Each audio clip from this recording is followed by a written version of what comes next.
Everyone, কি খবৰ আপোনালোকৰ? ডেইলি ছানশ্বাইনৰ নতুন এটি ভিডিঅ'লৈ মই দীপানিতে আপোনালোকক স্বাগতম জনাইছোঁ। আজি মই আপোনালোকৰ মাজলৈ লৈ আহিছোঁ কাঁচকলৰ বাকলিৰ চাটনিৰ ৰেচিপি এটা। খাবলৈ বহুত টেষ্টি হয়।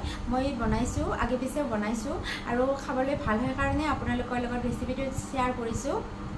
আৰু একদম কম বস্তুৰে হয় আৰু কাঁচকলৰ বাকলিটো যিহেতুকে আমি পেলাইয়ে দিওঁ ন, ভাজি বা আঞ্জা বনাই খালেও কাঁচকলৰ বাকলিটো আমাৰ পেলাইয়ে দিয়া হয়, কিন্তু সেই বাকলিটোৰে ইমান ধুনীয়া এটা চাটনি বনাই খাব পাৰি। বহুতে হয়তো জানে আৰু বহুতে নাজানিবও পাৰে। যিসকলে নাজানে তেওঁলোকে মোৰ ভিডিঅ' চাই নিশ্চয় বনাই খাব পাৰিব আৰু বস্তুটো খাই চাটনিটো খাই ভাল লাগে কাৰণে মই আপোনালোকৰ লগত শ্বেয়াৰ কৰিছোঁ। তো বোলক মোৰ লগত ভিডিঅ'টো আৰম্ভ কৰোঁ।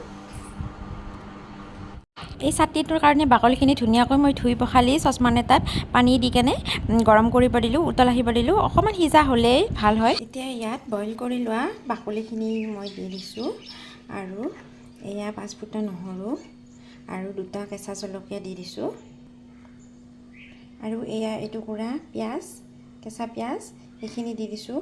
যদি এইখিনি বস্তু আপোনালোকে এই নহৰু, জলকীয়া আৰু পিঁয়াজখিনি যদি ভাজি দিয়ে তেলত ভাজিও দিব পাৰে, মই ভাজি দিয়া নাই। এইখিনি এতিয়া নিমখ দি ধুনীয়াকৈ পিচি লৈ আনিলোঁ মিক্সিত আৰু এটুকুৰা নেমু এনেকৈ চেপি দিলোঁ।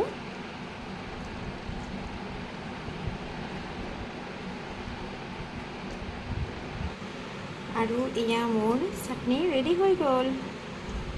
খাবলৈ বহুত টেষ্টি হয়, আপোনালোকেও এবাৰ বনাই খাই চাব।